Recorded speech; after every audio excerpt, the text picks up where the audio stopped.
All right. It is December 3rd. We are on episode 8, Austin. Can you believe that? 8 episodes in. I Almost think at we are 10. in our...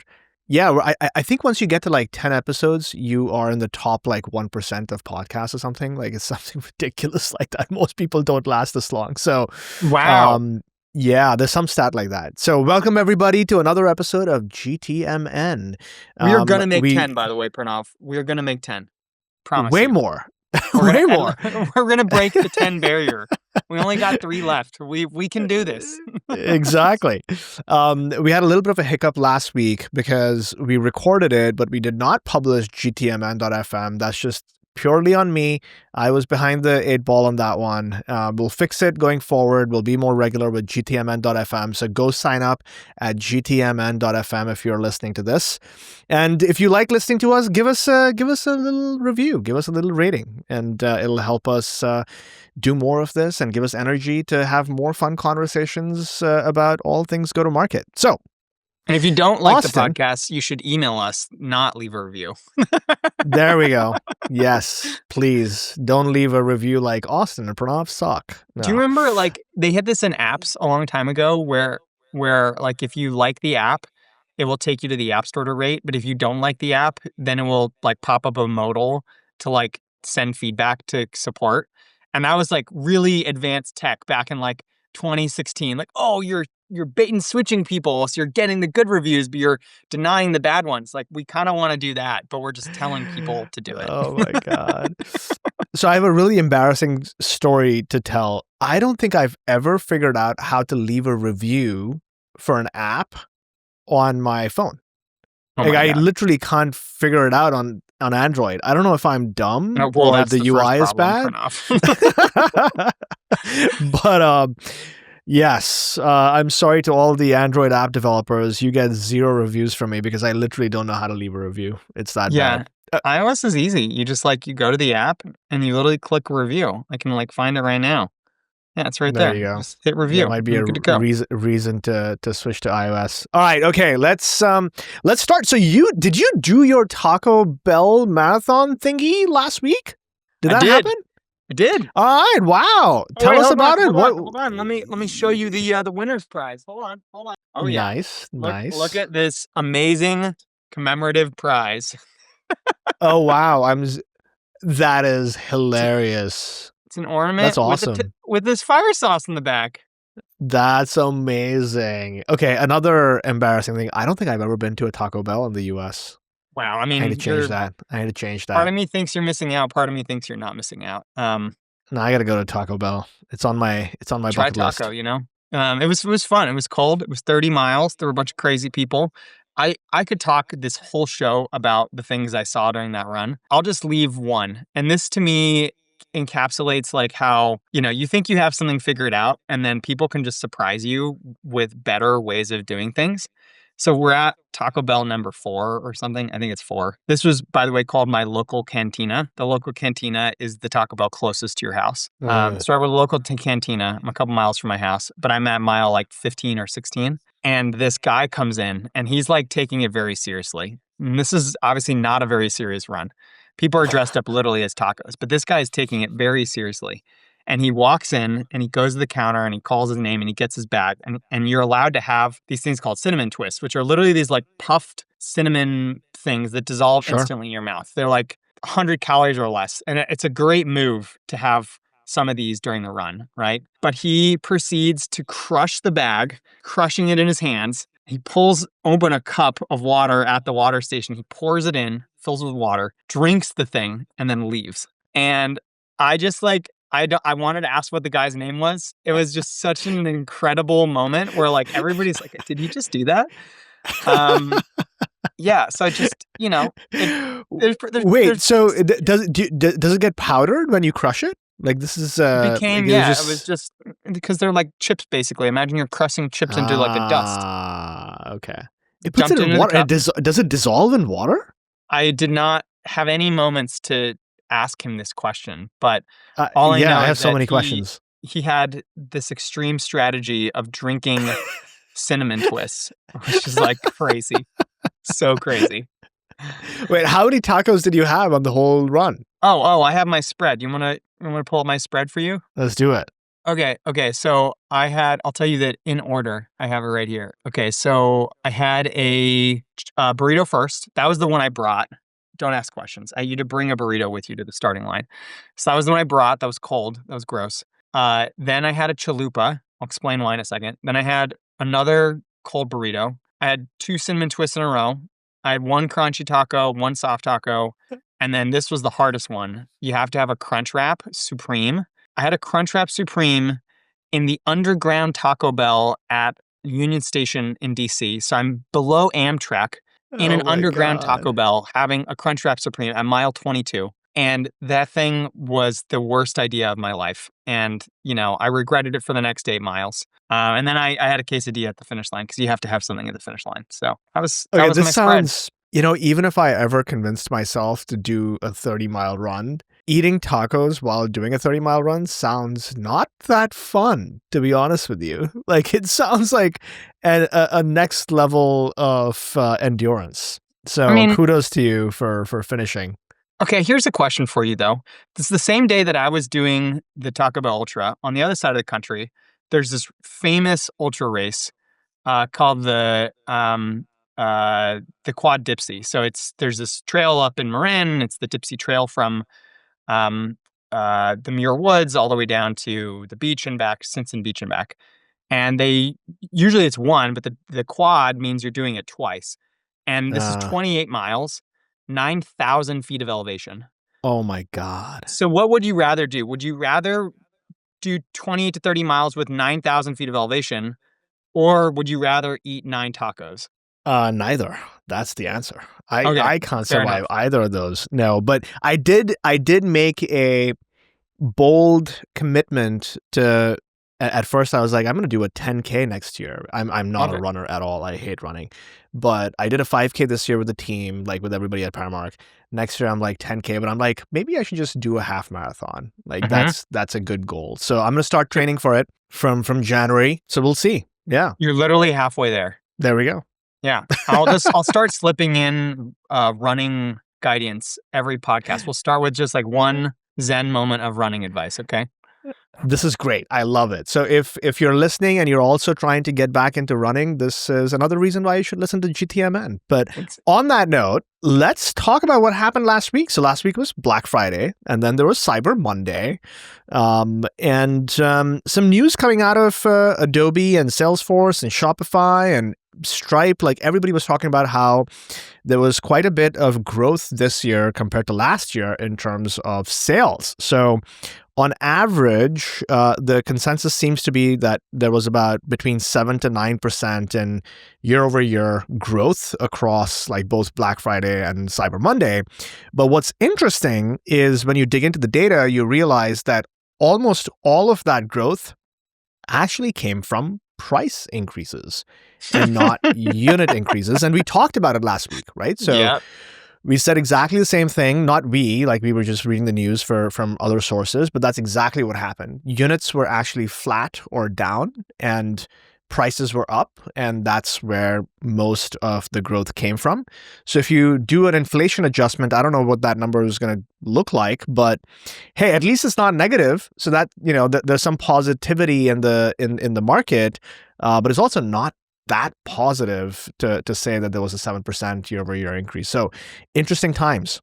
Yeah, the fact that price increases accounted for most of growth is not surprising. There are all these, investor updates that show that actually U.S. growth is quite low when it's calibrated against international, when you Oh, remove interesting. the largest AI infrastructure companies. And I don't know if it's on your news actually, but Costco is suing the Trump administration to get back Oh, wow. tariffs. So my other question would be like, out of those price increases, how much of those were forced because of tariffs versus not, or just predatory because of tariffs, right?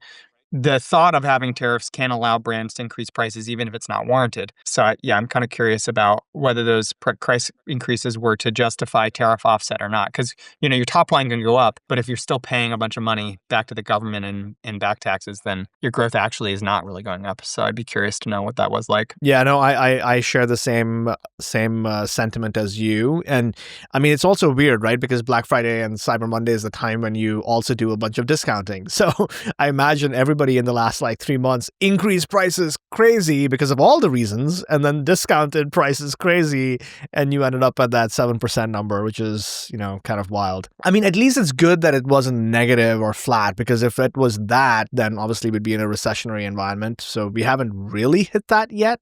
There was Mhm. another interesting point that a lot of the growth came from upper income households. And so if you take upper income households out, you take luxury goods out, that the rest of the metrics were actually quite flat. So again, very different stories depending on how you slice and dice the data. But we'll see what Yeah. happens with Christmas and New Year and all that fun stuff. But the slate of holidays and discounting season is just beginning. Yeah, and you're so right. I mean, we don't have to make this a big political argument, but there was a great Wall Street Journal article on how the upper, 10 to 15% of household incomes are driving the vast majority of growth in spending right now, and that was even before Black Friday. Yeah. Going into the end of the year, most of spending on GDP is coming from the upper income bracket of the United States, and And it's you just and you can suggesting.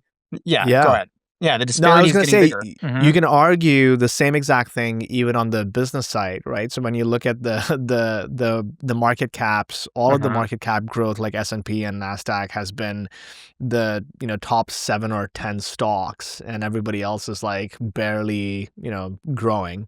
Yes. So Yeah. same is reflected in the tech ecosystem. It's kind of weird. Yeah. All right. Well, on a different note, a couple of interesting news items. So one of them, and I hadn't really paid attention to all the agency sort of stuff happening, but Uh-huh. this one happened last week that IPG, or the Interpublic Group, which was an independent agency and a holding company, merged with Omnicom, and now this bigger Omnicom group is the largest advertising holding company globally by revenue. So they're doing about 25, 26 billion of combined revenue, and they have 100,000 employees.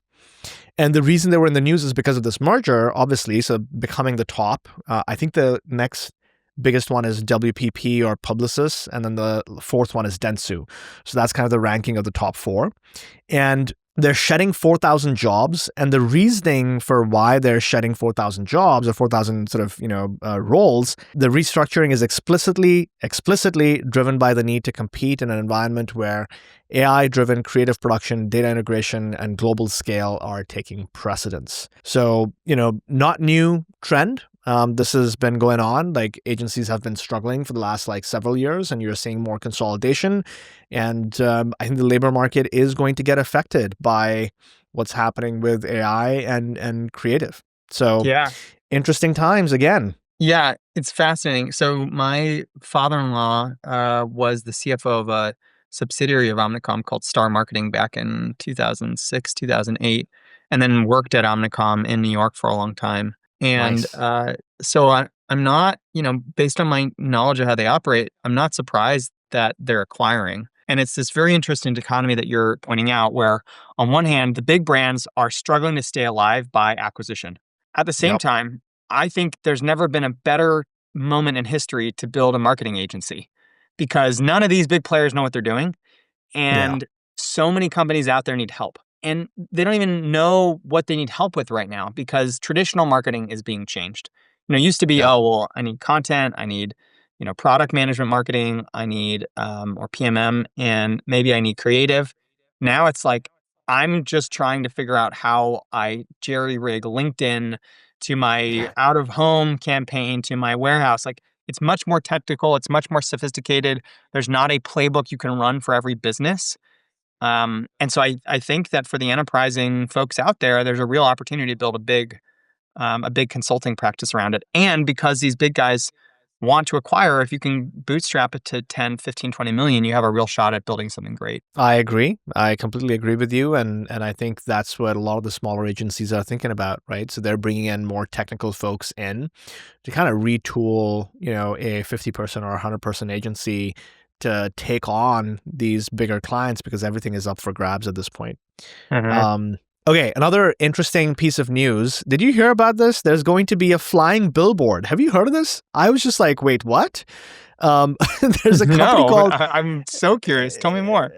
okay, there's a company called HeliD, and they're going to have a 400 square foot LED billboard suspended by helicopters in California, Oh my timed God. timed for the 2026 Super Bowl at Levi's Stadium. So it's gonna okay. It keeps getting better. These flying billboards are designed to operate as low as 250 feet Oh my above God. above viewers. They're pitching the sky as a new ad medium, not just for brands, but also for political advertising campaigns. Interesting. And they've already tested this concept in Miami, seen Oh over God. beaches, and have clients expressing interest. I was just laughing. I was like, what? What is going Wow. on? They tested in Miami, so Oh. naturally they're gonna put it in San Francisco. Great. Super Bowl. Like you go to a Super Bowl game and you look up and there's gonna be advertising in the sky. That It's just seems like, wild. isn't that like a danger? I don't know. 250 feet is not very high. To me, I mean, maybe it'll be fun. I don't know. But like, how many people, like the stadiums aren't that big, right? It's only like what, 100,000 people or maybe less than that. Levi's Stadium. How many people can you fit in there? So it seems weird to me that this would be a thing, Yeah, what's but the apparently it cost? is. If you're paying, $100,000 for 100,000 views, a dollar per impression, that's pretty expensive. But I wonder if it has like virality appeal that you're in the Super Bowl stadium and you have all these like artists and Mhm. celebrities and they take a photo of you or they like, put it on their social feeds if there's something interesting happening on those billboards. So maybe there is a play there that you have some interesting reach because of the amplification on social because it's so different, right? But you try to do that next year and the year after, it's going to get old. That's It just that's reminds my me thought. of, I forgot where I read this story. Somebody I'll have to find it for you and link it. It was like, man, marketing used to be so much easier. You could just, like, fly a plane over a city and drop propaganda. Like, in True. the True. 1940s, Yep. there's no regulation. You just fly a plane over and you throw pamphlets out, and it has the same effect. But now, because of regulation, obviously, and because things are, expensive to do, you can't do that. But this just reminds me of that. Like, we're just gonna go to the sky and drop things on people. And I don't know, that's the sentiment that I'm sort of seeing pretty much everywhere, right? People are constantly talking about, oh, brand is back and like you can't, keep doing the old school things. So people are trying crazy stuff. And I guess it's a good thing for the industry, like tried something different.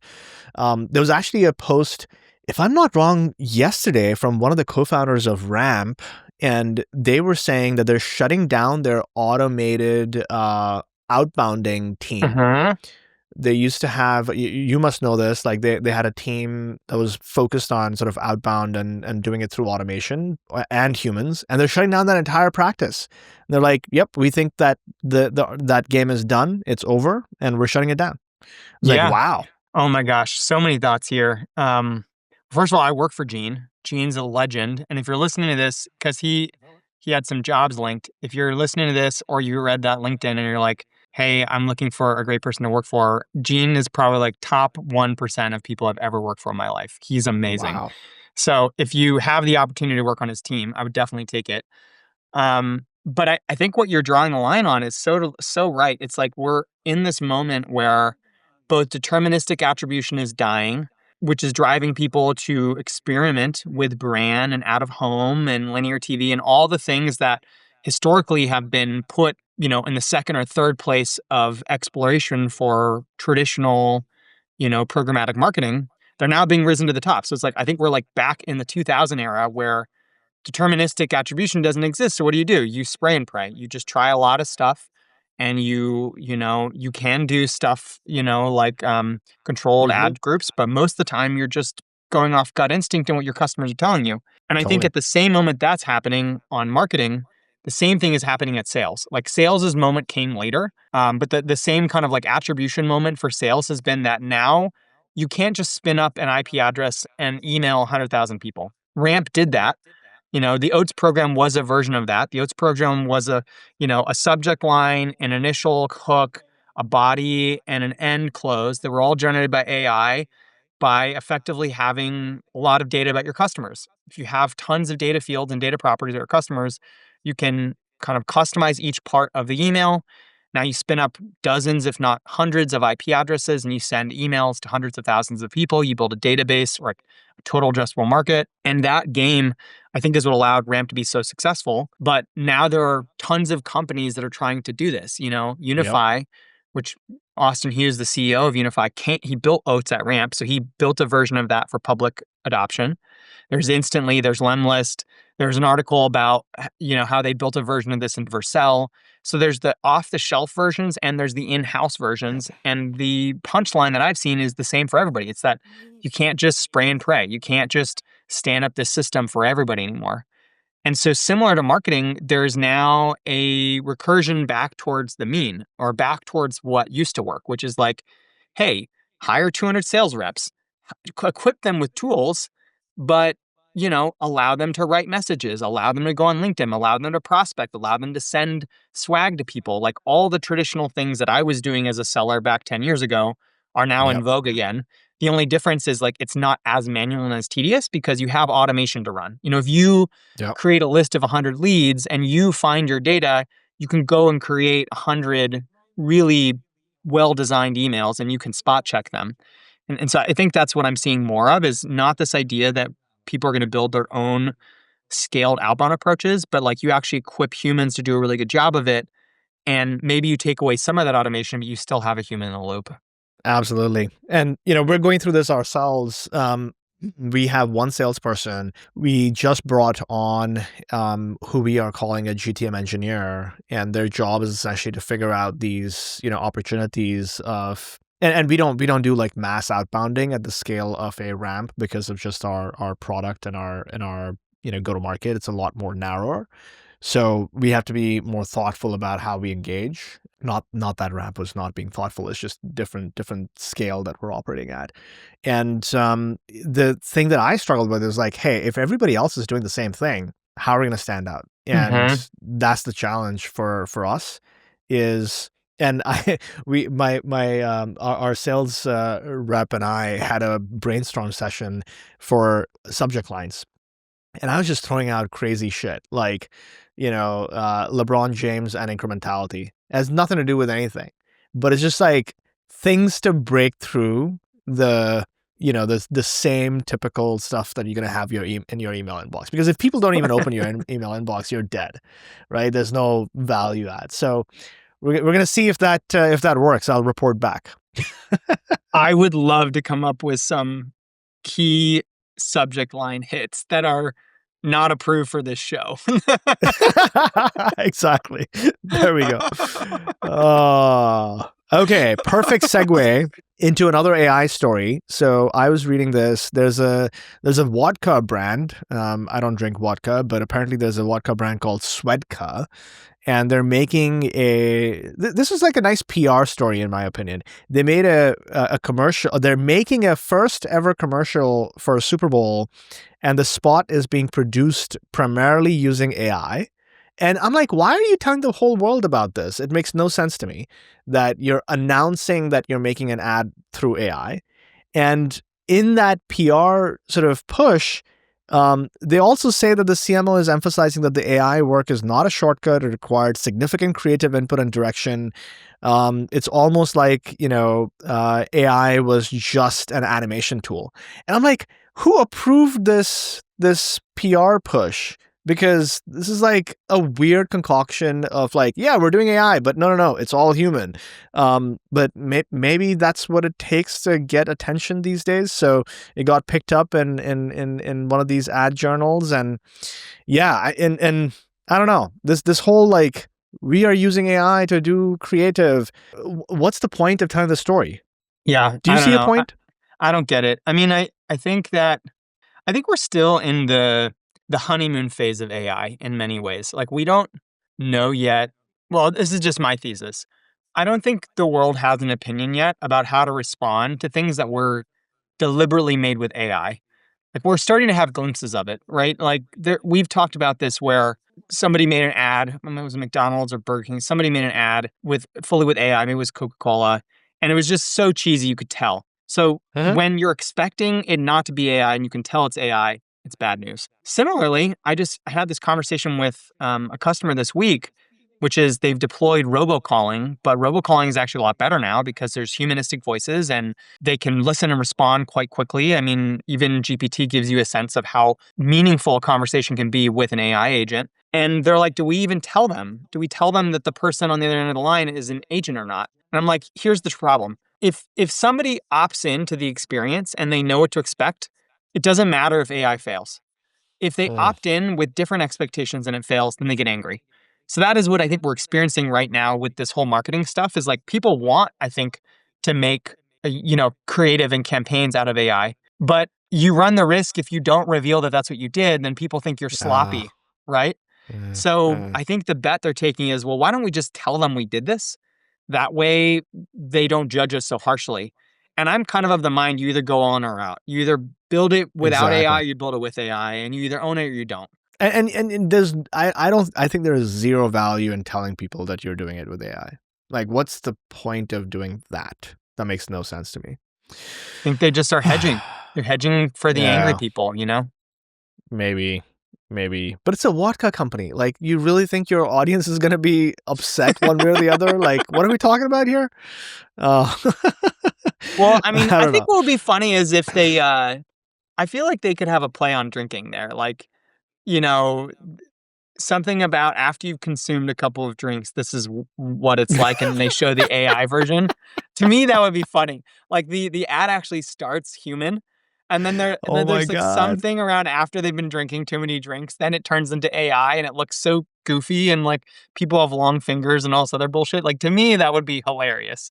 I mean, I think that was easily a $5 million idea for the CMO of Swetka. So if this somehow reaches them, please hire Austin to direct your non-AI Super Bowl video. It's going to do much better than the one that you're thinking about, I Yeah, think. All right. sponsor our podcast. We'll keep talking about you and your commercials if you do.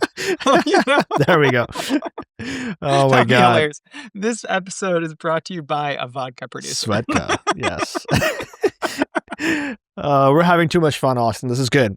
Okay, so switching gears a little bit. So a couple of other like video related stuff. I don't know why I have lots of video stuff this week on the docket, but you've heard of Spotify Wrapped, right? You Mhm. Oh do yeah, you, who hasn't heard of yeah, okay. Wrapped? Who Oh hasn't my ever? god! Yeah, great. So You're gonna share what yours with they're me, right? doing.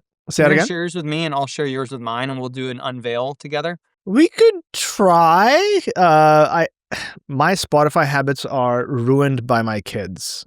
Well, I mean So that's I the don't know. fun. Yeah, maybe. That's a fair point. Fair point. Okay, so what is Spotify doing? In the UK market, they're actually launching a whole campaign Mm. taking the Spotify Wrapped concept for TV. So they're taking the best artists in the UK. So Central C, I don't even know some of these names. I know Central C, but Pink Pantheress, Lewis Capaldi, everyone knows Lewis Capaldi, Jade, so on and so forth. And they're going to take over streaming TV for the next, like, whatever number of weeks with all the highlights from this year's music. And I thought that was a very relevant concept for TV. Mm. Everyone's in a festive mood and you're celebrating with Spotify and promoting your, artists. It's like a win-win for everybody. It feels really like a nice campaign. So I Mhm. just thought it was a, campaign worth talking about. Pretty well done. And you can take, something that was made for your mobile phones and now it's going to be on TV. Pretty cool. Only in the UK though? Is that it? Only in the UK. I don't know why they're not doing it. I mean, maybe it's a test for them to see if it works because TV is expensive. That's what I'm realizing with many of our customers as well, that when they buy TV, it is hella expensive. So yeah. Interesting. And what do you think is like What do you think the marketer, the CMO is thinking of? Like, why? Like, what is the outcome of that? Brand. I The reason I ask think is because if you have Spotify already, then you know what Wrapped is. So is this geared towards having like engaging existing customers to like go check out their Wrapped, or trying to create FOMO in people who don't use Spotify and know what Wrapped is? I mean, I have to imagine Spotify still has a long way to go to be completely saturating the market, right? So, like, if you look at the market share that Spotify has, even compared to Apple Music, it might not be as high as you expect it to be. In fact, I think it's going to be on the third position compared to YouTube and Apple when it comes to music consumption. So, they still have a lot of market share to gain. And this is one way of doing it and reaching a broader audience than what's possible with just like, word of mouth and what have you. So, Mm. if they're not aiming to increase market share, uh, this would be a waste of money, in my opinion. Internally, I don't know what the conversation might be, but from a pure like marketing analyst perspective, like it better do something for new customer acquisition because otherwise, what's the point? Yeah, Um, you can argue that you're also kind of defending against churn. sure. So you're reminding people, right, that hey, you have this amazing product, and here are all the things that you've listened to this year. But the primary metric has to be new customer acquisition. It's funny is at some levels with big, because this happens at larger enterprises like Spotify, like Walmart, where your marketing budget is so large. Even if it doesn't necessarily, even if it loosely makes sense. I'm not saying that it doesn't make sense. I don't want to put Mm-hmm. Spotify on the spot. Loosely makes sense, right? Loosely has goals. There's just like not enough ways to deploy capital to achieve your goals without taking bets like this, right? And that's a big mindset shift from, I think, the world that I'm used to living in, especially like the Series A through the Series C startup, where you have budget, but you do have to be deliberate on, are you doing pods? Are you doing out of home? Are you like, what's your mix and how much you're going to put in ads, performance ads versus other types of ads? But at some level, you're just looking to deploy capital. Like it's almost the same model as the VC circuit of like, well, we have X number of bets and we just need a couple of them to pay off. So let's like start deploying capital as fast as we can, intelligently, but quickly. And that seems to be obviously that reminds me more of this case. Yeah, we work with some customers who are deploying that much spend, right? Hundreds of Mhm. millions of dollars a year across like many different channels. And when you're doing that, there are two factors that I think people think about. One is, what is the competitive dynamic? Because if you're being outspent by your competitors at that scale, then you're really going to struggle, right? Because at the end of the day, it's about building those mental, connections with that broad sort of mass market.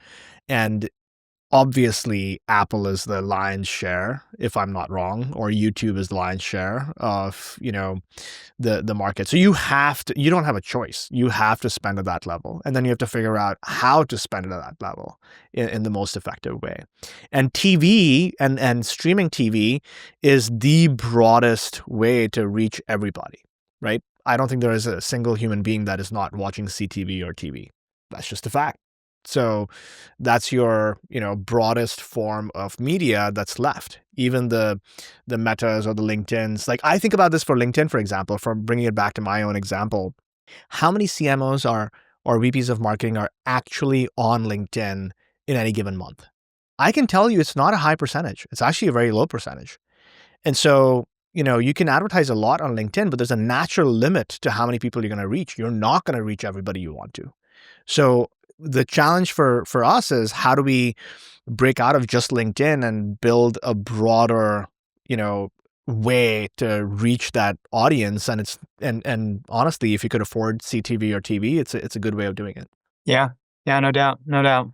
Okay, couple of other things before we bring it to a close. Today's episode is going to be a little bit on the shorter end. And so maybe actually the last piece, let's move to this one. I don't know if you saw this, but there was a news article literally yesterday or day before, and the information, do you read the information? I don't subscribe to them. They seem expensive, but the information reported that Sam Altman told employees at OpenAI that he's declaring code red to improve ChatGPT and is planning to delay other initiatives such as advertising. So we talk a lot about ChatGPT, LLMs, and what's coming with ads. but seems like Gemini has spooked leadership there. Obviously this is a leaked memo, so who knows how much of it is like actually true versus, some other shenanigans going on. But I thought that was an interesting point because I have seen my usage of Gemini go up 10x in the last like 2 weeks. I don't know why. It just has. And now I'm like constantly comparing GPT and Gemini, Where are which you I using wasn't doing Gemini a the month most ago. right now? Where? Yeah, like Like where and how? on my mobile phone, Okay. Gemini's almost become my default. I don't Oh, know why. wow. So I'm on an Android phone, so maybe it's also because of that.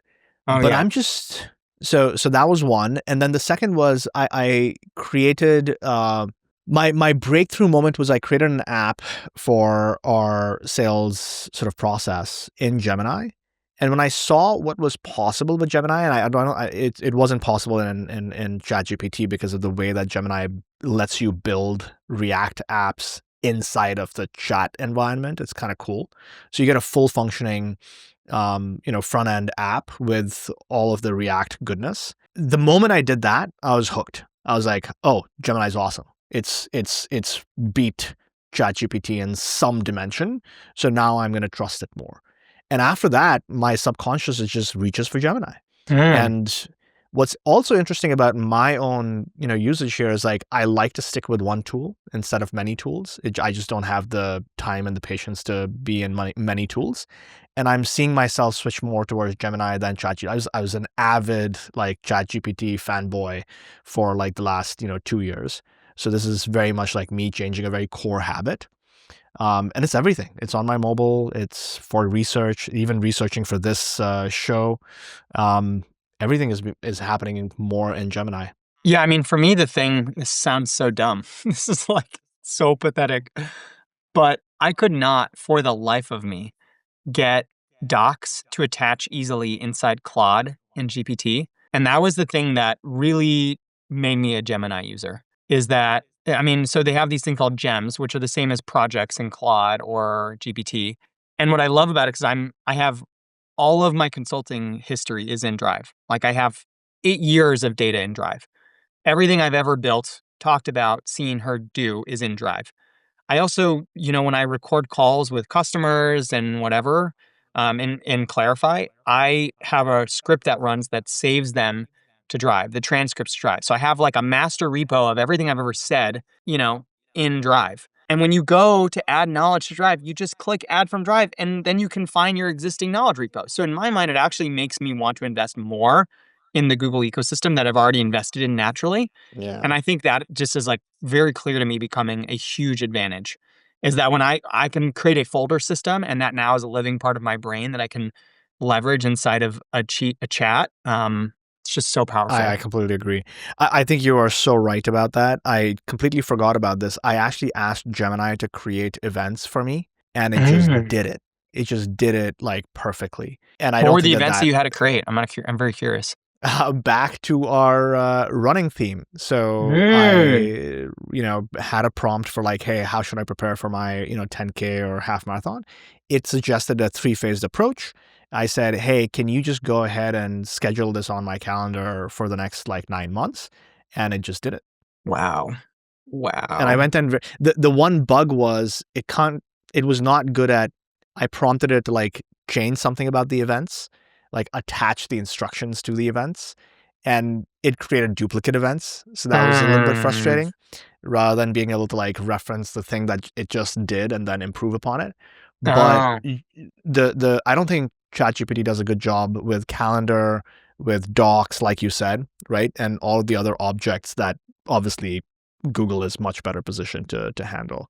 yeah. Um, Yeah, yeah. so yeah, it's pretty compelling. So And then no ads in ChatGPT. Yeah. we talked about this too. Like the other thing that I'm loving about Gemini is if you're in a Google sheet, you can just deploy the AI Yep. formula and it will handle any query you want. And like right now I think I'm rate limited to some amount, but it's pretty excessive. And I can imagine that actually improving over time to the point where like maybe you don't actually need Clay. Maybe you just have Uh-huh. Google Uh-huh. Sheets.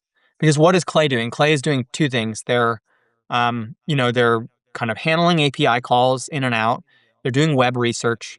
They're structuring data and they're enriching. there's totally a world where if you go and buy a la carte an enrichment tool, you can just write a Google script to enrich using the API service. Like Yep. Google scripts are insanely easy to build right now. Like I mean, this is still a little bit of a manual process, but I'll say I'm working in a sheet and I want to make an API call, and I write a Google app script that lives inside of the sheet and does everything I want. And it doesn't cost $800 a month like I'm paying with Clay.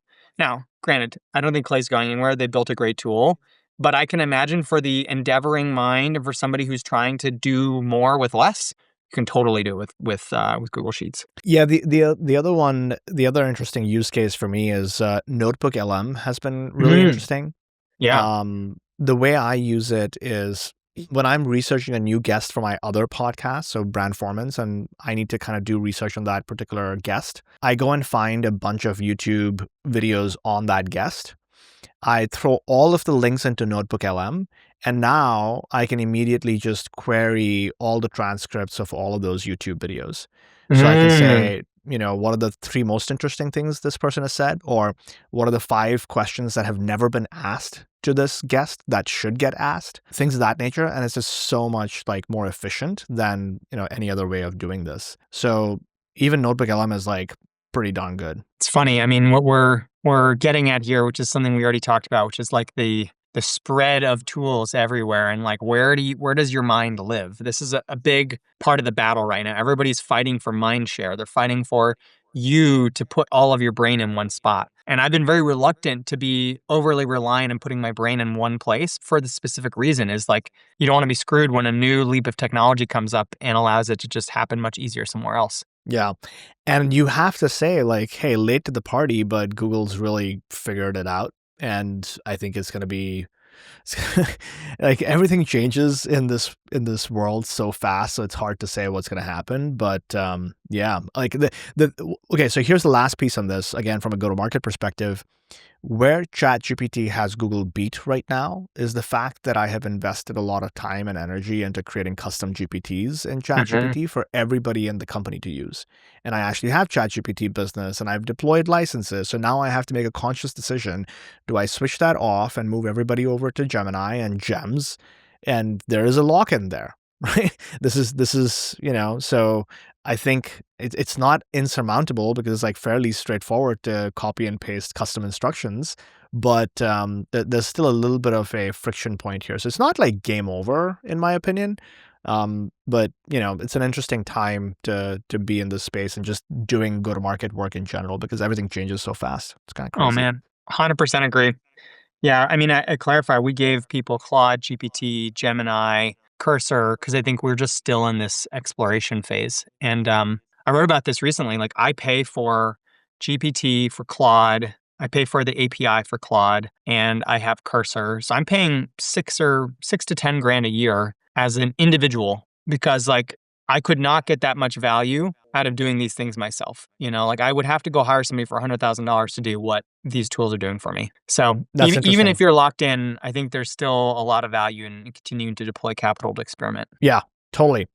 All right. On that note, we're going to bring it to a close. Austin, this was fun. Congrats on finishing your Taco Bell. What was it called? Taco Bell? Taco Taco Run? Bell Ultra DC. Taco Bell Ultra DC. So if anybody else is thinking about doing a Taco Bell Ultra, you know who to reach out to.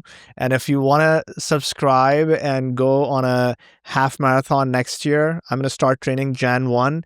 And maybe this will become part of a consistent theme. We'll just talk about our running routine. That's going to be fun. Pranav, not only are we going to talk about running at the start of each of these, but we're going to come and do a show together at your next half marathon. I will fly to your next half marathon. You All just tell me right, where it there is. we go. Okay, so we're going to do the whole behind the scenes between now and then. I have to pick a date and the location, and it's going to be fun. All Yeah, right. I'll hold you accountable. I'll be there with you, man. Love it, love it. The last half marathon I did was when I was 25 in Singapore on Wow. like tarmac. It is hot and humid. It is Wow. not a great location for half marathons. But then after that experience, I gave up. I was like, this was too hard. So it's time to get back fit again. All right, folks. Episode 8. You know what to do. Go to gtmn.fm, sign up, and also give us a rating. Give us a review. Give us a 5-star. Thank you. See you next week.